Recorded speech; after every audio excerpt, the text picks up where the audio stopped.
The least number of transfer portal players in college football, but that was last off season. A much different script, a much different storyline for Iowa football here in 2022-23. Welcome in, everyone. Hawkeyes Live right here, the voice of college football.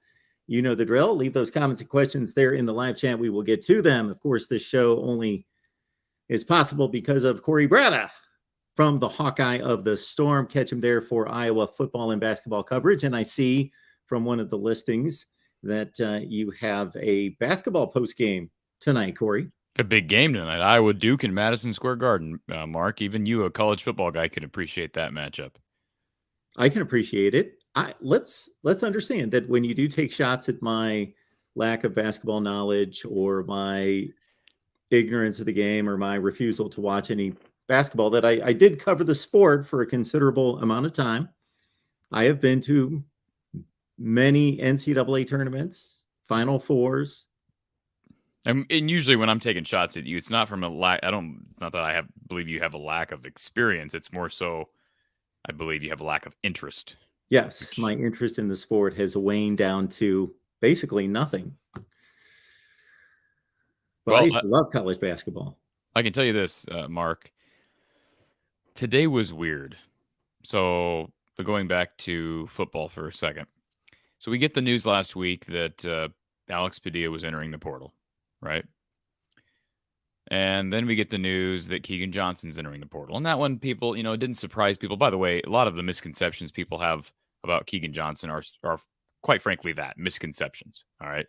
People had this, there was this narrative kind of throughout the year that he was leaving. And although it seems like that is correct, at the time it was not. From what I've been told, he was locked in. He just was dealing. He couldn't get on the field. He couldn't stay healthy. Couldn't get on the field. But so again, that didn't surprise people. The Arlen Bruce one surprised more people, but there were rumors around that one as well. So those are three guys, right? And then you hear that Gavin Williams is leaving, and you say, okay, he's, he kind of lost his starting job. Caleb Johnson's emerged. LaShawn Williams has looked good. They've got Jazzian Patterson. And then this week, this has been weird. Now, Reggie Bracey didn't, that he's a backup safety. I think he could have maybe had a chance to start next year, although Xavier Wampa's coming, I'm sure, for that starting role. But to lose Justin Jacobs this morning, or it'll appear, again, we're assuming these guys are leaving because they've entered the portal. They could return. But for Jacobs to enter the portal, and now Terry Roberts to enter the portal, now we're starting to chip away at defensive guys. I don't know. That I know a lot of people in the Iowa media, and I'm talking about the formal Iowa media. And Mark, you know what I mean when I say the formal Iowa media. People who are writing for newspapers, people who are writing for Hawkeye websites and Rivals and 247 Sports. I'm not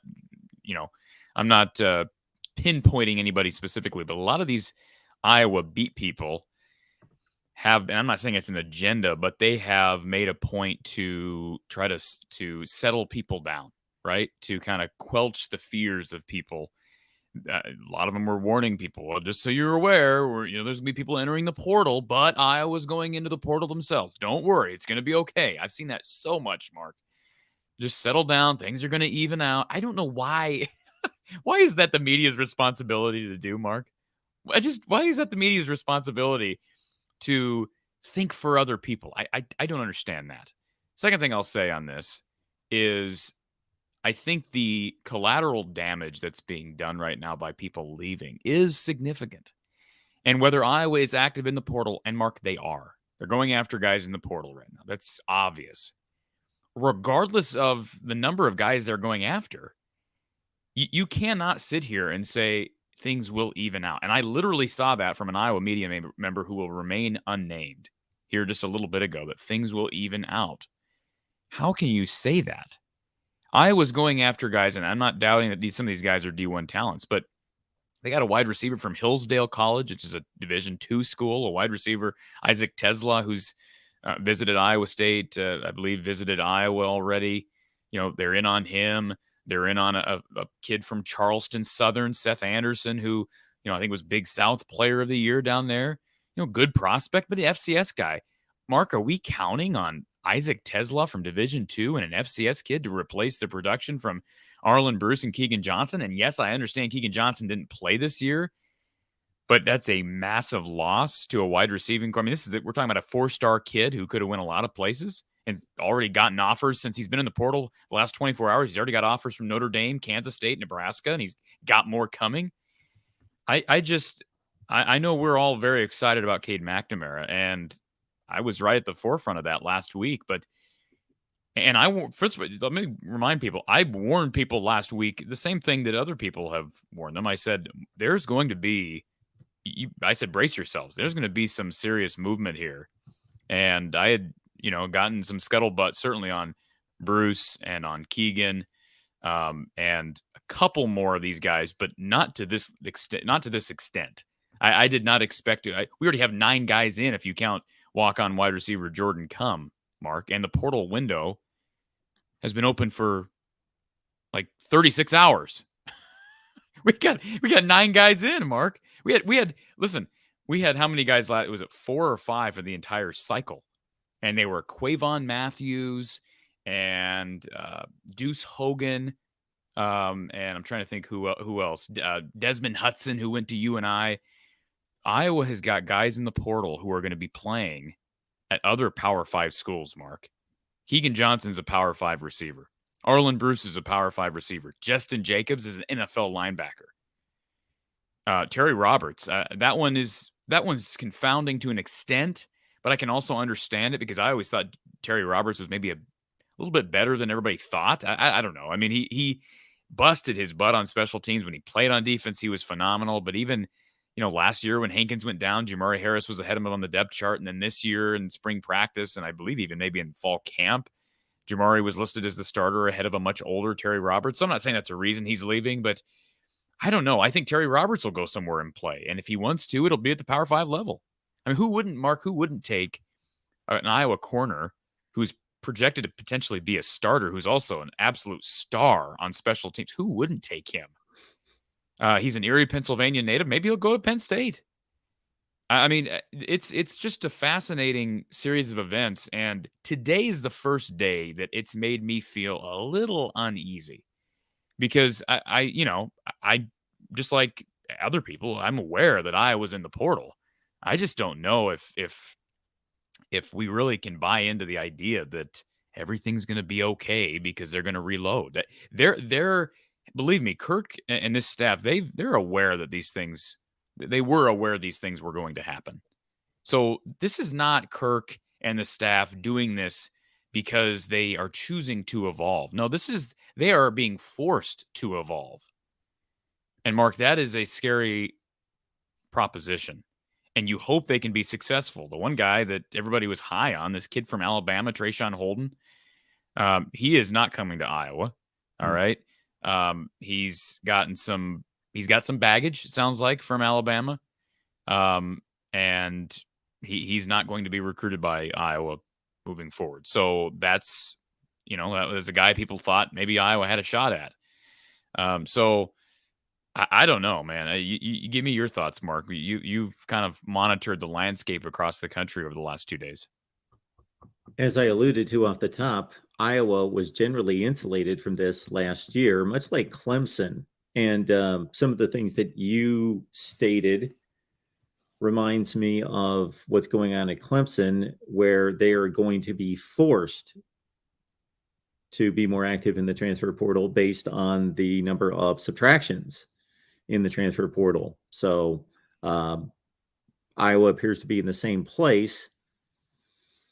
This transfer portal has gone from a collection of quarterbacks who know that they can play somewhere, who know that they are good enough to go somewhere and either have a shot or just practically be given the job, and a collection of players who are just stuck behind star players or 2 and 3 and 4 wide receivers or linebackers that are particular elite unit, to just decisions made by players where, from a playing standpoint, that there's no issue there. There's not an issue in terms of that player being valued. You just ripped off two names on defense where there's absolutely no issue in terms of their status on the team.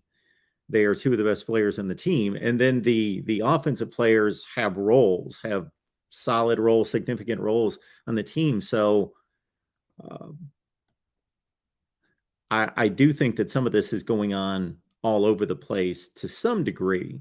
So the increase in numbers is almost everywhere, but it's the level and the number of significant players that I'm not seeing anywhere else except Texas A&M, except for when there's a coaching change, some of those schools where there are coaching changes, and that happened last offseason as well. And Texas A&M comes to mind. They are losing, waves of players off defensive recruiting classes that were tremendous over the last 2 or 3 years. So I think that's a wonderful point. And just so we can illustrate this, we kind of mentioned it at the outset. Riley Moss is gone. All right. Cooper DeJean was moved to corner because they had nobody else to play corner that had any experience, Mark. So Jamari Harris was down with an injury. We know Matt Hankins graduated last year. So Cooper DeJean moved over to corner because Roberts and Harris were down. So with Moss moving on, I had somebody suggest that to me today. Well, wouldn't Cooper have moved back to cash?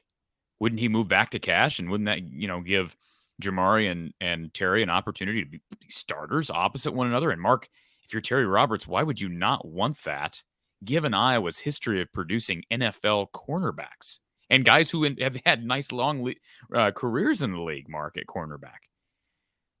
So I don't know how to answer that question. I don't have an answer to that question, other than maybe he suspects that Cooper will remain at corner. And so then he's having to battle with either Cooper or with Jamari. And maybe he just wants more of a given that he's a starter. I guess that could be the case.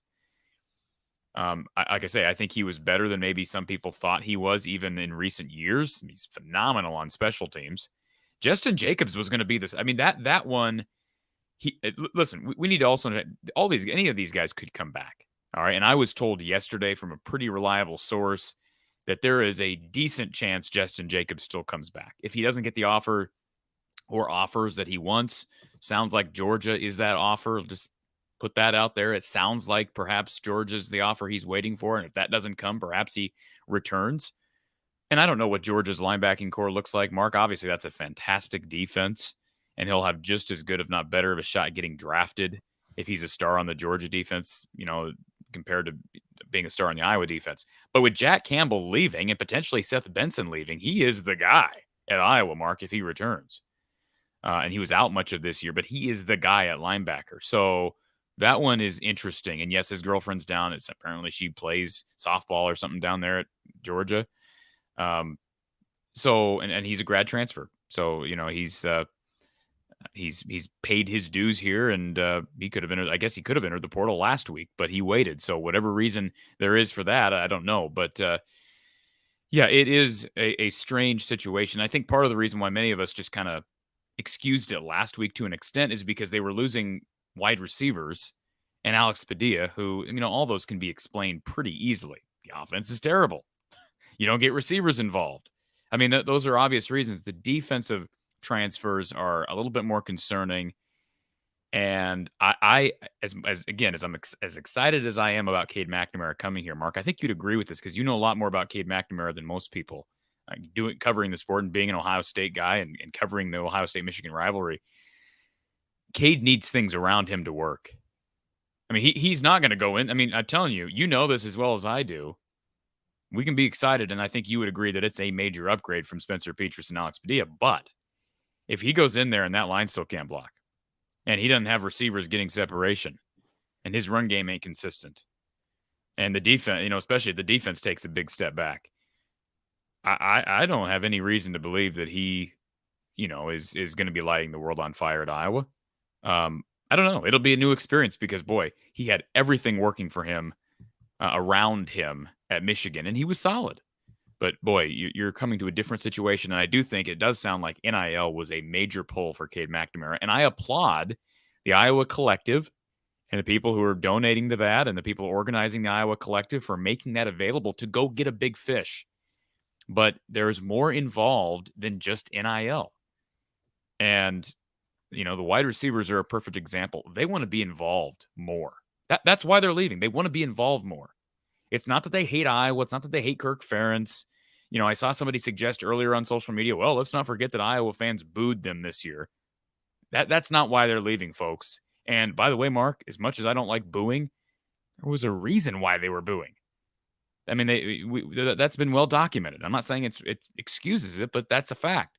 So they got problems. I'll say this, and I want to just put this out there because I want to make sure everybody's clear on where I stand on this, because the attention has been redirected these past 2 weeks with the portal, with the Cade McNamara news. I'm going to reiterate what I said after the Illinois game. Okay, after the 9-6 Illinois loss earlier this year. Mark, this is where I stand. And I'm not afraid to say this because I know some people are in the media are real hesitant to call out anybody on the staff specifically as far as guys who should maybe possibly be terminated. I think Brian Ferentz should absolutely 100% be terminated. He should be fired. And it's nothing personal against Brian Ferentz, Mark, but his lack of productivity, not only on the field, but in recruiting, and now with player retention, and we kind of excused that last year because they did retain players to an extent, but now they can't even do that. I think they need desperate times come for desperate measures, and although I know some in the media would want you to believe that Iowa's not desperate, they've got everything in cruise control, they're going to reload in the portal. I don't know. Starting to question that, and that only re-emphasizes my stance on Brian Ferentz, and I believe the change they needed OC. Yeah, this is an aspect of the job and the role that if the job is not being executed, in this case, Brian Ferentz is not getting the job done by any measurable. This is an aspect of this job that wasn't in play just a few years ago in regards to if you are not doing your job as an offensive or defensive coordinator and you build a reputation, a negative reputation for all to see, your offense is not productive. It is one of the worst in college football, and you've been given 6 years, then you're going to have difficulty recruiting. Maybe because of the school, the overall tradition at the school, maybe because of Kirk, and maybe because of playing in the Big Ten, and there are a number of other factors, you're still able to recruit out of high school. But after good players with potential have been in a system for a few years at this level, and they have a little bit more knowledge and a little bit better judgment and awareness of what's going on and understand their options a little bit better, then they're more apt to say the grass is greener, legitimately greener just about anywhere else, so I can leave. And also, so the retention is going to be an issue. And then also the ability to attract from elsewhere is going to be a huge issue. Charlie Jones, what happened to him in response to his lack of targets and the lack of offensive productivity around him to give him those opportunities versus what he's been able to achieve at Purdue, it might be somewhat of an outlier, but it is a stark example, and it's a example that's very well known out there in college football circles. Like, people are aware of that. Absolutely. And just a couple things. So can I put up a comment real quick here, Mark? Here. Coyle stipulate Seth Anderson just received an offer from Iowa. Well, good, I guess.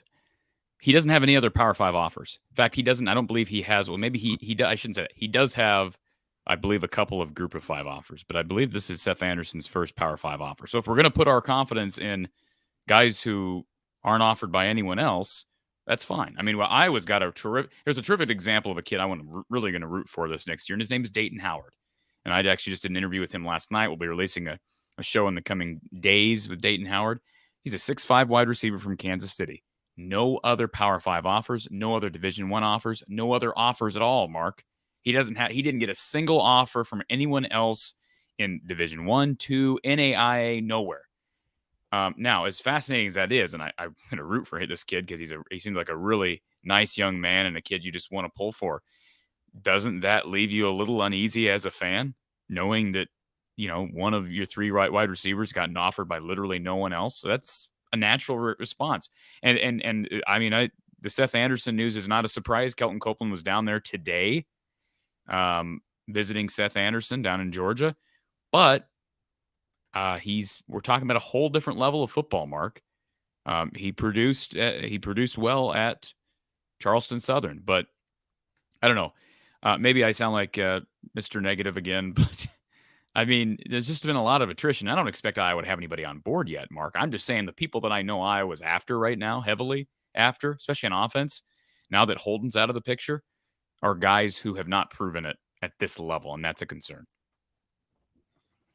Let me just add this too, Mark. It's a concern because not only have they not produced at this level, but they haven't produced at this level, and they're going to a place that already makes it so hard on wide receivers and skill position players. Iowa's already difficult. I mean, you bring in any wide receiver, you're going to see, like Charlie Jones, perfect example. Charlie Jones has been sensational at the Big Ten level, but he wasn't sensational at the Big Ten level on offense for Iowa. And part of that's utilization. I think part of that is schematics, right? Play calling, all that has, that's all intertwined. So I hope that Seth Anderson ends up. My guess is he will commit, Mark. That I would be surprised if Seth Anderson doesn't commit unless he gets some other offers, because Iowa is by far his best offer.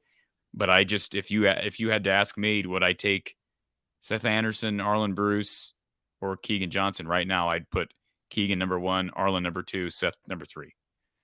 I mean, that's just based on experience. And even though those guys struggle to produce here, they at least have experience at the Big Ten level. Yeah, so you're making that evaluation on Seth Anderson based on his level of play, not that you've seen him play. I've seen him play, but I haven't seen him play at the Big Ten level. Yeah.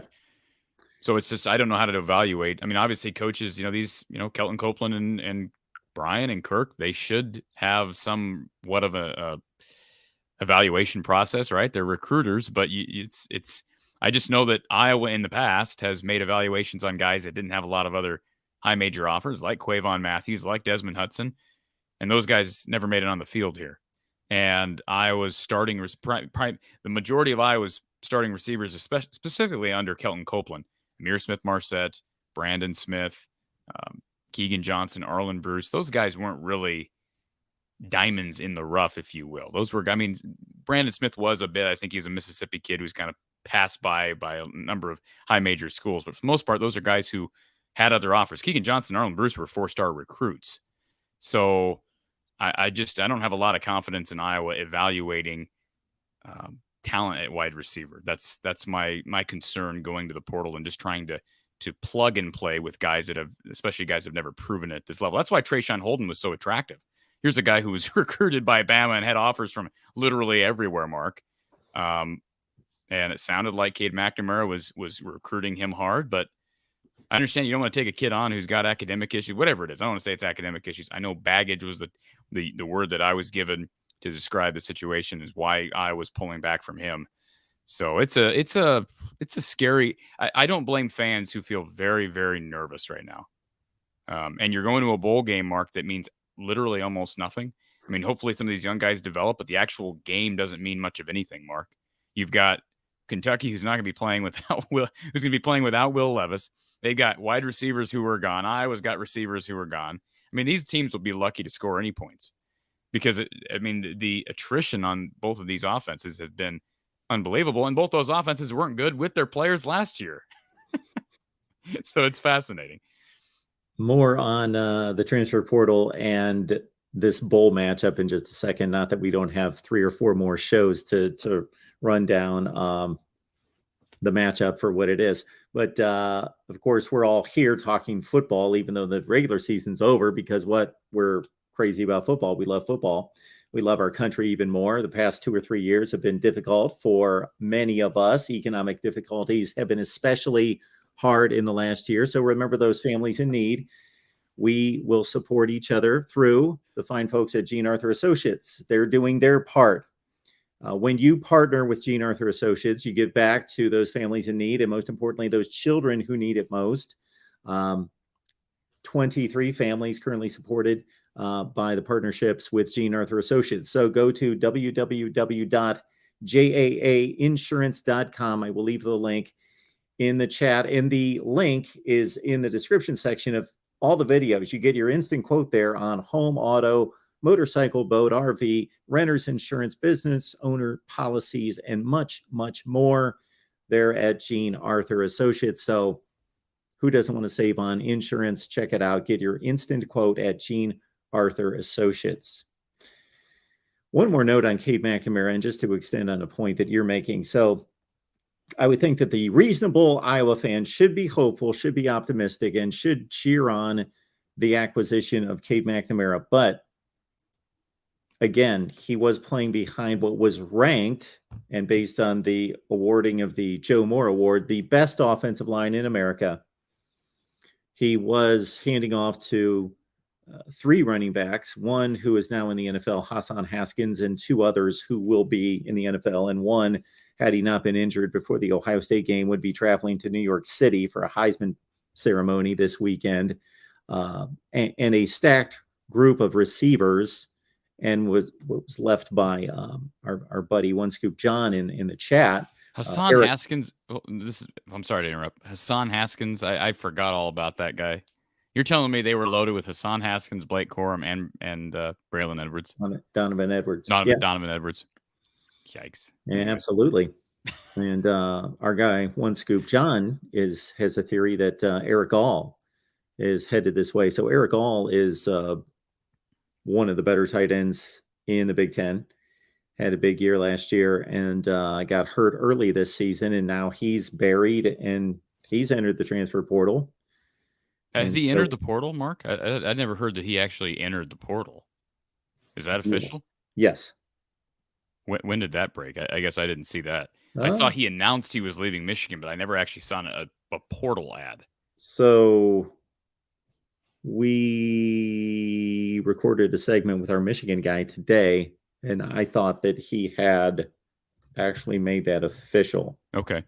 I'm seeing...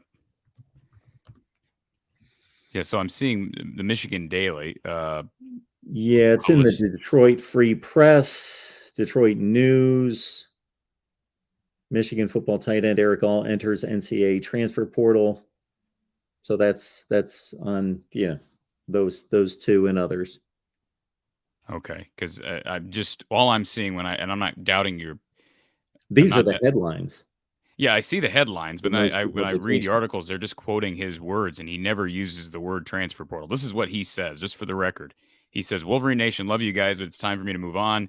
I know some of you are wondering why I would leave, and the answer to that question is unexpected. Not everything or everyone are what they seem, and I learned that from my time here at Michigan. Sometimes you have to let go and do what's best for you and your family. Love you guys, go blue." So that obviously sounds like he's going to the portal. I'm not saying he's not going to be in the transfer portal, but he never used those terms. And I'm just curious, Mark. I just want to confirm this on the official database, or I should say not the official database, but the 247 Sports database. If they've listed him as in the portal. Because, like a perfect example, Mark, last week, guys were announcing they were in the portal, but hadn't actually entered because they couldn't enter until Monday. Okay, on here, he is listed. So I guess he is in the portal. So, I mean, it sounds like maybe there's a chance there that he comes. And it doesn't take a rocket science to put 2 and 2 together on maybe he wants to play with Cade again, right? And Iowa's a great place to be if you're a tight end. That's, pretty obvious. Iowa's losing Sam Laporta. So that doesn't take a rocket scientist to make that bold prediction. But, they need more than a couple of tight ends, Mark. They've had good tight ends. We don't even know what Eric All's health is going to be next year. I mean, his injury situation, his health status is very kind of odd, wasn't it, Mark? Things were kind of kept on the down low. And do we even know what his injury was that put him off the field? I don't remember what it was. I would have to re-familiarize myself with that situation. I don't remember. Yeah. I don't recall. I did at the time. It's lost amongst a million other injury situations this college football season in my head. So Eric All, all I'm saying, Cade McNamara, Eric All would be great additions. Both of those guys would be great additions, but there's a long way to go to make up to account for the losses Iowa has already gone through. And I've been told by a credible source here before I came on that this is not the end of Iowa entries into the portal, that there is more coming. All right. So I was careful not to say are more coming. There is more coming. So we just wait and see. So for anyone trying to evaluate how severe this is going on again. Iowa's not the only one. There's 1,000 players in the transfer portal in 36 hours.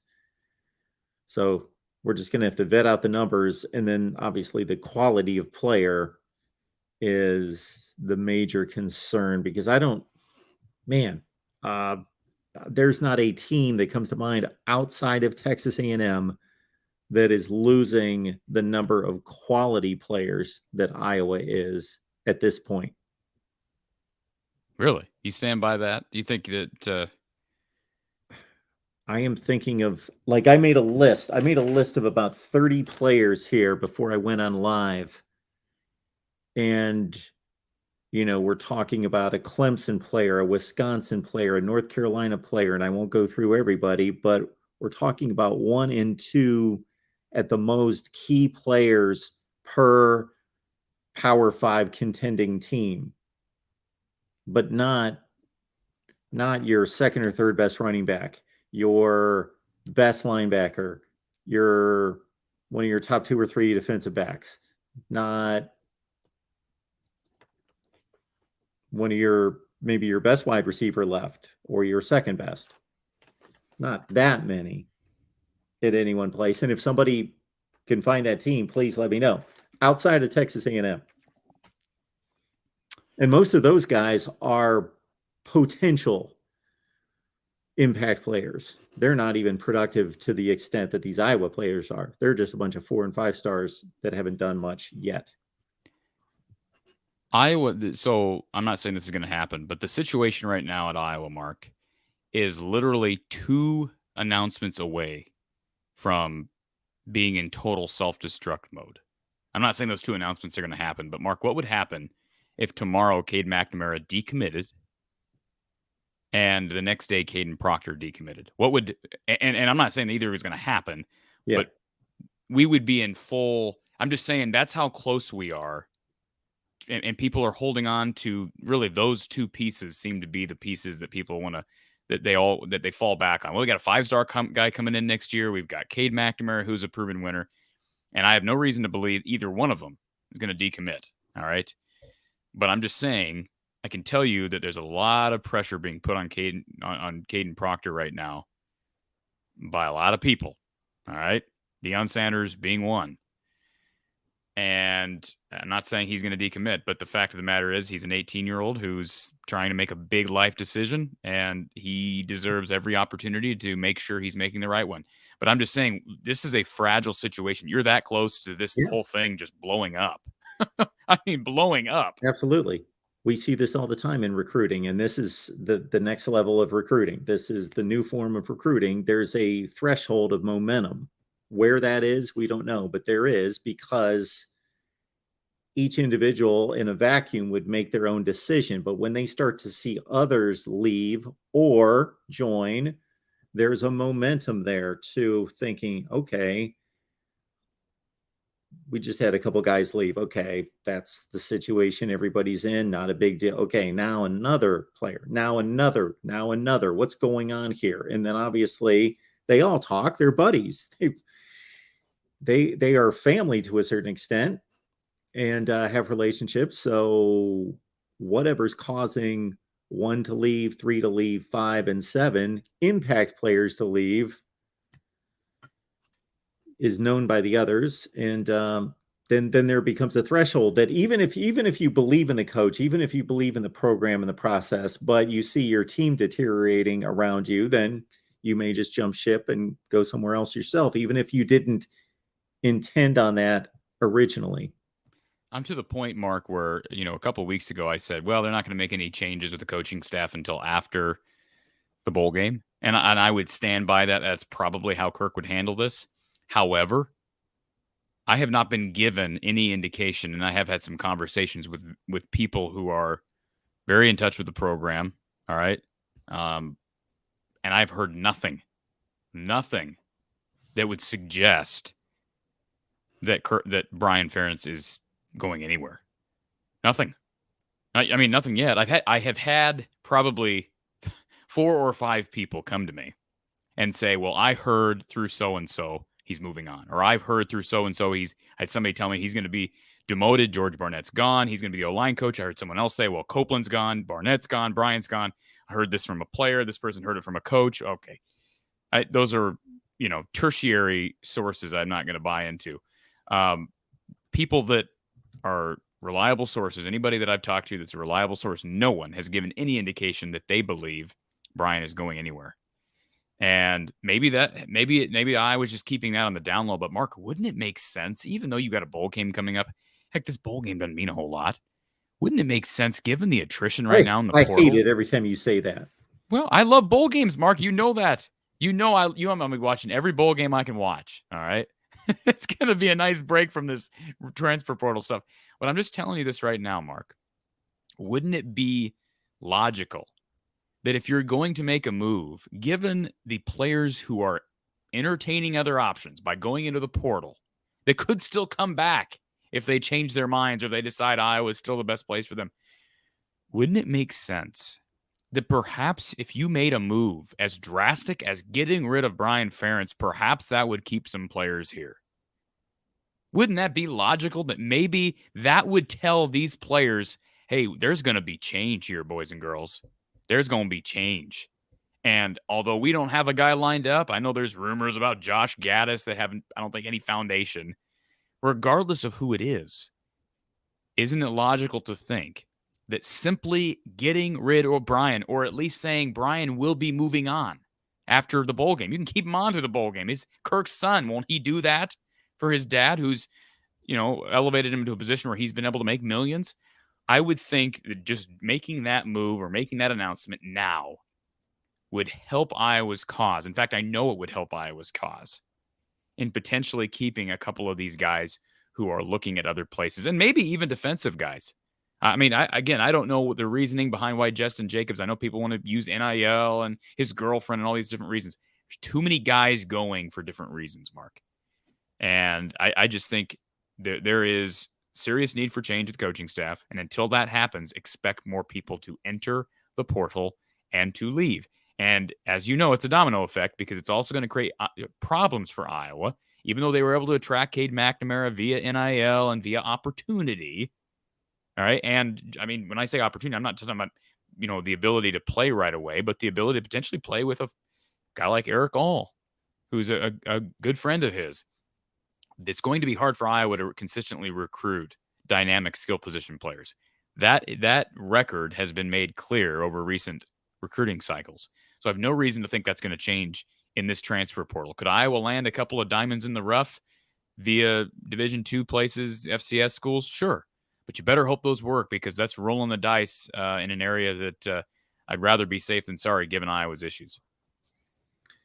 There were some people out there that thought that the ability to acquire Cade McNamara might be directly related to Brian Ferentz being shown the door.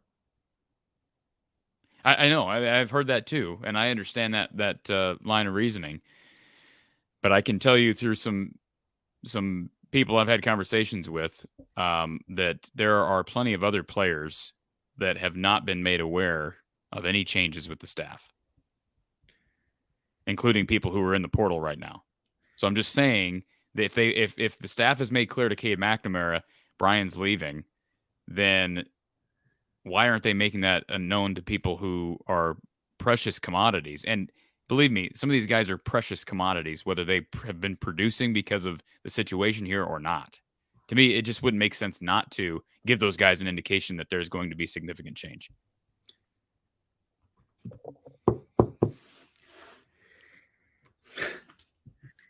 Mark, just real quick, Eric's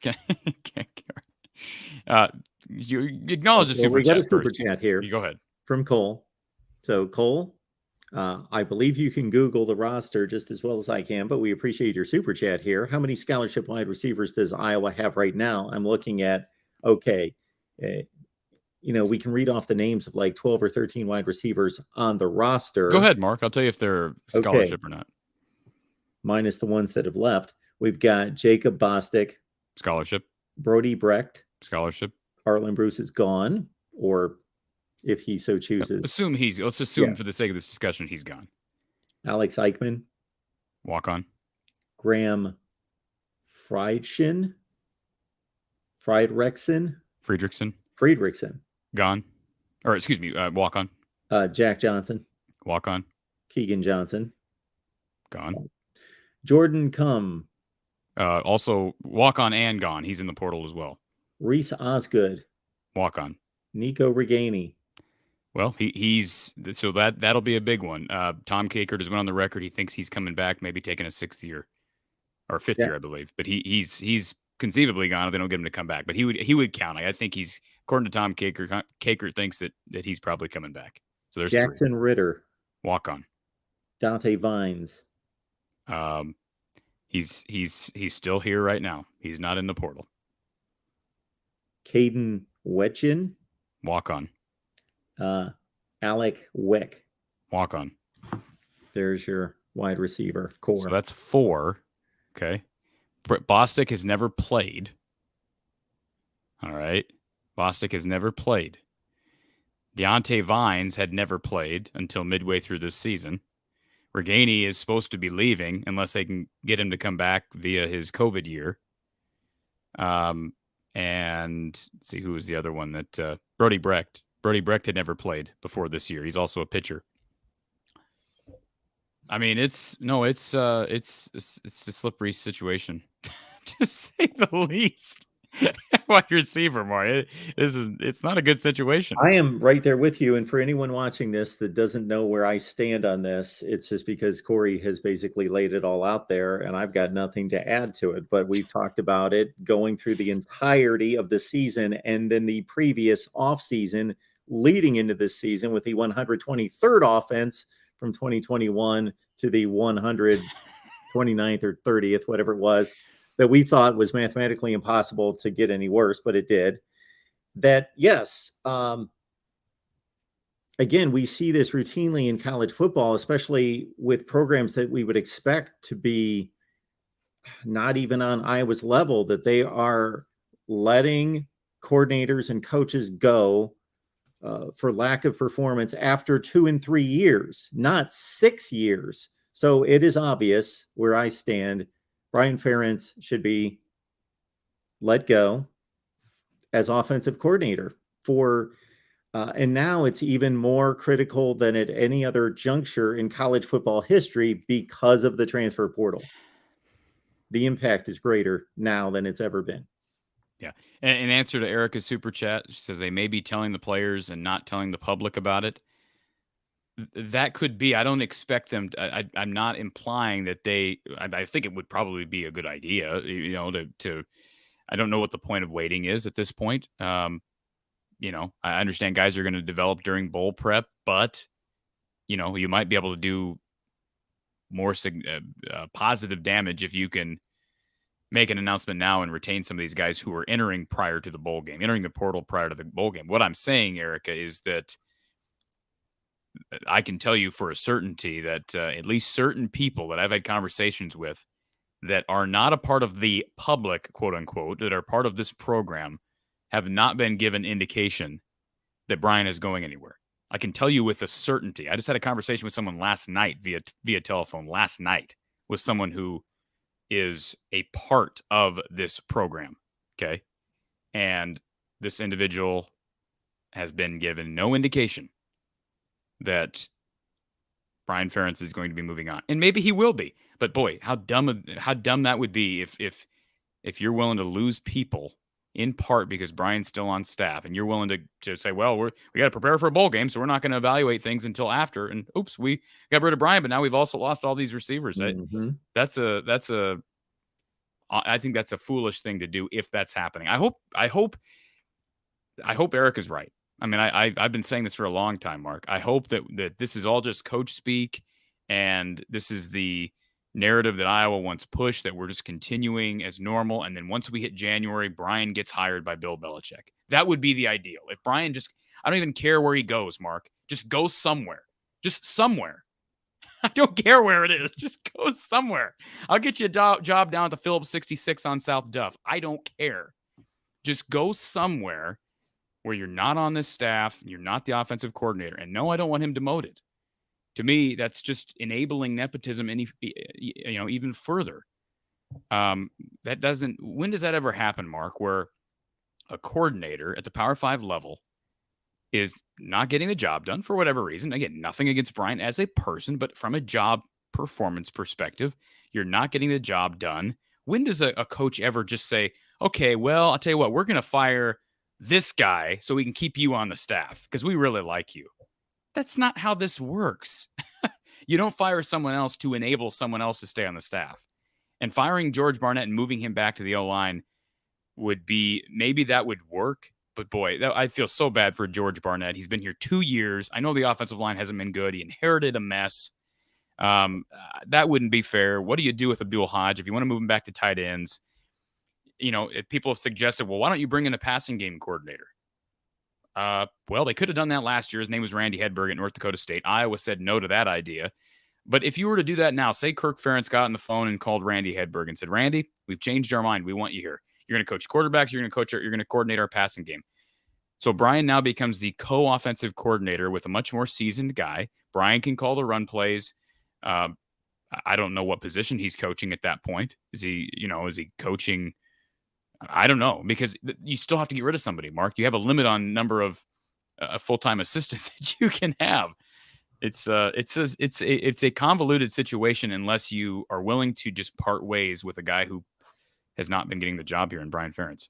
The situation that comes to mind that I can liken it to is the situation with Mark Richt at Miami. So Mark Richt, during his years at Georgia, produced top 10 teams more than half of the seasons in his 15 years at Georgia. He goes to Miami, didn't have anywhere close to the equity in the football program that Kirk has at Iowa, of course, but it was, and still is, of course, his alma mater, and he was still a very highly acclaimed coach elsewhere. He comes in instantly, top 10 recruiting classes, lifts them to an Orange Bowl, but had hired his son as quarterbacks coach, not offensive coordinator as well, just quarterbacks coach. He was not prepared for the job. He was not qualified for the job. He did not do a good job in that role. And that was their main issue at Miami, was quarterback, poor quarterback play.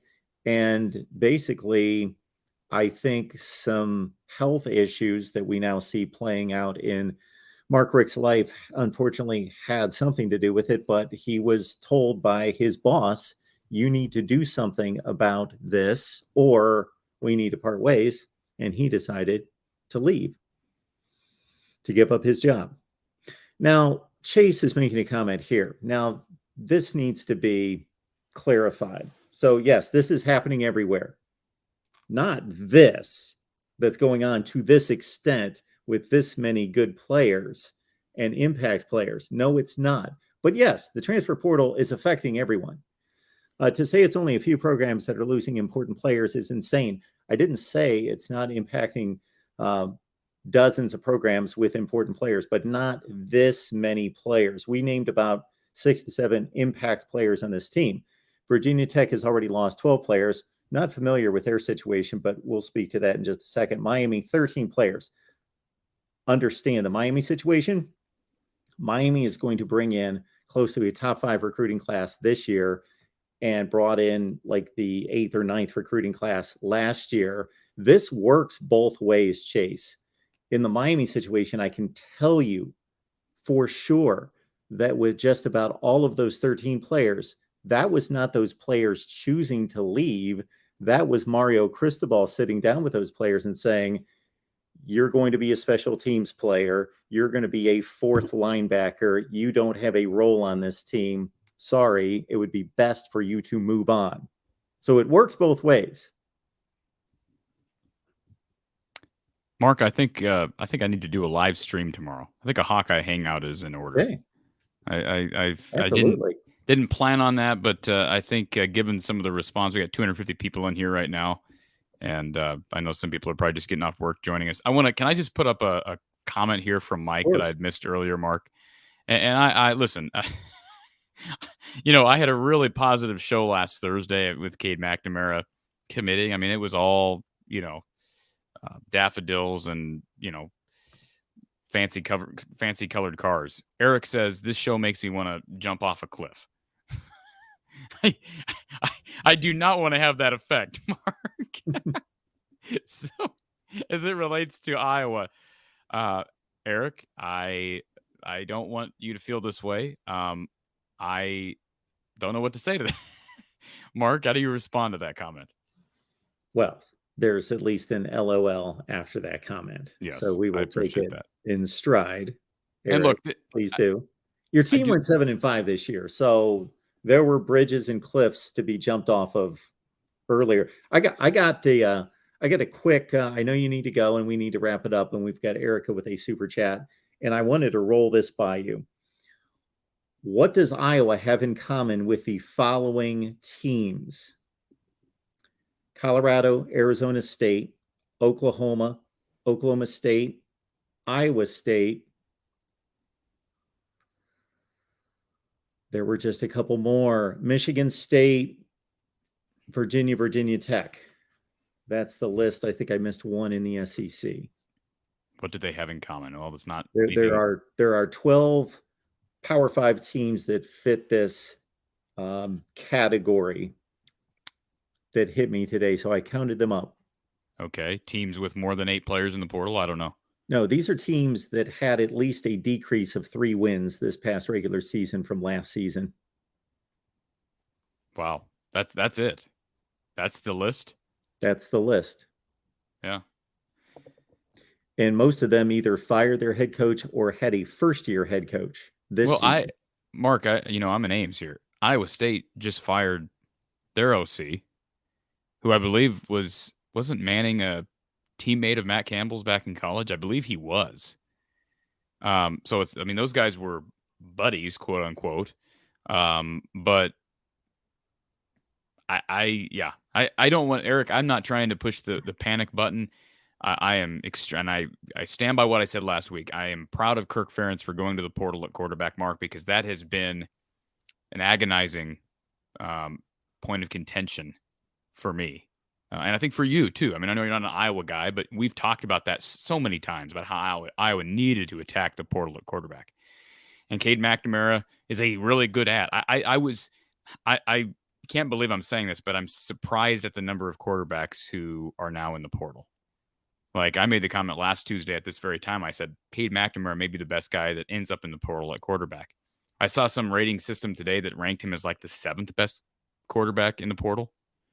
I don't know if that sounds accurate to you, Mark, but there's a lot of proven guys right now. I mean, JT Daniels is back in the portal, for Pete's sake.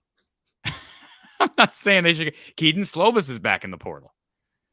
I mean, I'm not saying you attack those guys in the portal, but it's just fascinating stuff. And what's made me more nervous than I have been is the changes today, the additions of guys like Jacobs, guys like Terry Roberts. And then I was, like I said, before we got on the show, I was told that we got another guy going in the portal here very soon. And this is going to be another big loss. Because for the 2 defensive guys, they know that they play for a great defense and for a great defensive coordinator, arguably the best in the country. That has to tell me that they're moving on because they either want to win and or there's something in the program that they don't like. Exactly. Yeah. Yeah. Or maybe the Justin Jacobs situation is all about his girlfriend. If Justin Jacobs is given an opportunity to say, hey, if you want to go to the portal, you can do that. The door will be open for you to come back. Maybe he is going to the portal and saying, I'm going to go to the portal, and if Georgia offers, I'll go there. But if I don't get a Georgia offer, I'm coming back to Iowa. He can do that.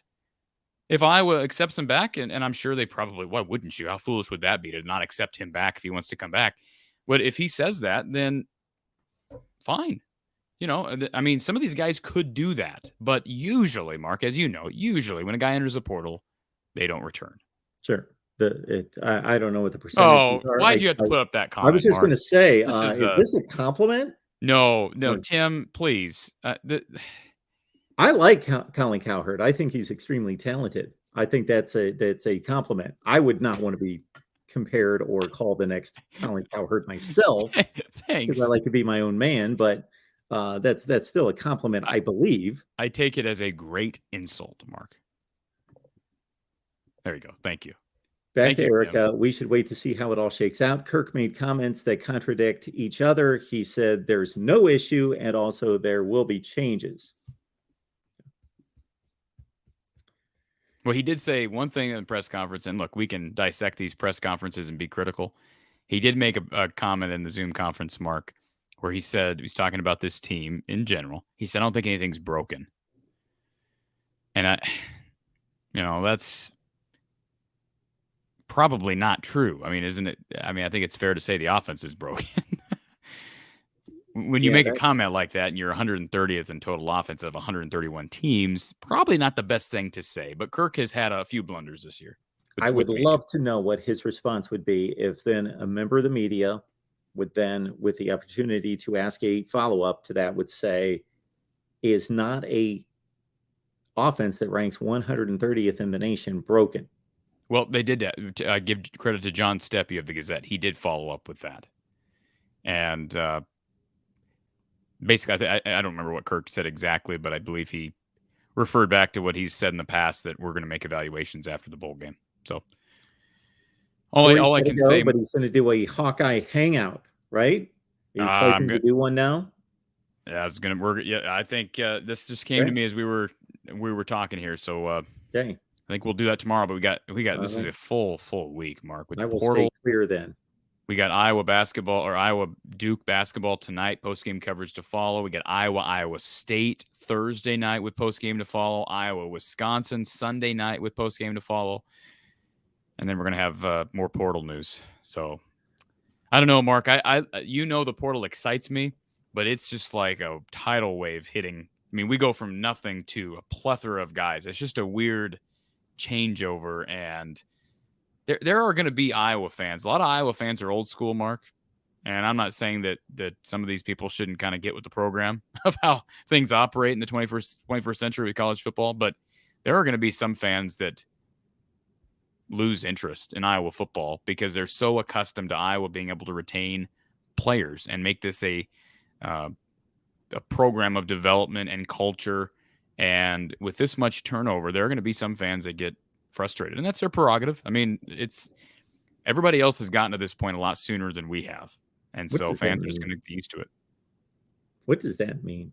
Mark is unaware of the contention. What contention? Did I say? I used the word contention earlier. What does that mean? What did I use it in reference to? I don't know. So before we take off, Cole, did you talk about Tyler Barnes' tweet? I don't believe so. Tyler Barnes. Do we really want to get into this, Mark? Tyler Barnes, let me find the tweet. If anybody missed this from a couple of days ago, let's see here if I've got it. Okay, this was after the Big Ten championship game. Son-in-law to Kirk Ferentz, Tyler Barnes, who also is the director of recruiting, says, wait. In the Big Ten title game, the winning quarterback was 11 for 17 with 161 yards, 3 touchdowns, and just 1 INT. But all I hear is how these dudes want to go places where they just line up 5 wide and sling it. Am I missing something? # lots of ways to win games. This is the director of recruiting, Mark. This is your director of freaking recruiting, dude. I mean, am I making too much of that? That thing went viral. By the way, that makes me want to respond. I'll go find it and respond. No, he has since deleted the tweet. Okay. Mark. Well, I can maybe at him and just say this is Michigan's rushing game versus Iowa's rushing. You want to know what I said, but you want to know what I said back, Mark? Yes. So I did respond. And normally I wouldn't interact with coaches on Twitter, but and I responded to it right when he tweeted it out, and I didn't realize it would go incredibly viral. Like, so many people were upset. Again, he eventually took it down. But let me find the response to that comment here. Got so many tweets to scroll through. He said, so I responded to him, Mark. I said, better be able to run the ball consistently well then. Iowa doesn't. Better be able to dominate up front. Iowa doesn't. Better have a play caller with an offensive mind that understands when and how to attack, like on waste downs. ... I'll let you finish that one. Yeah. I mean, that's the truth, isn't it? I mean, Michigan is loaded with talent up front, right? Those guys are developed well. Cade McNamara, the quarterback position's developed well. You have receivers that make plays when their numbers are called. And I think the biggest thing of all is you have an offensive mind, not only as your head coach, but as your OC. Iowa doesn't have 43 points. I know. Yeah, so they didn't need to picking and choosing picking and choosing data points to support a narrative, which I've been accused of doing before, Mark. Well, we all do. And finally, we got Jason keeping Brian like keeping Billy Madison in charge. There we go. We're here every Tuesday night, folks. Bring a friend or two with you and check out Corey's work on From the Hawkeye of the Storm, football and basketball, and another Hawkeye hangout on a Wednesday night. And we'll be on the Nebraska channel here in just a few minutes at 7 Eastern, 6 Central. And, of course, with all the bowl games and all the transfer portal, you can be sure that I will keep up with it best I can as well. All right, Corey. Thanks, Mark. Thank Appreciate you. it as always. I'm sure next week when we meet, it's going to be a whole different story. So we'll look forward to it. At which I need to dive into this bowl pairing with Kentucky, and we will do so. We've got time to do it, Mark.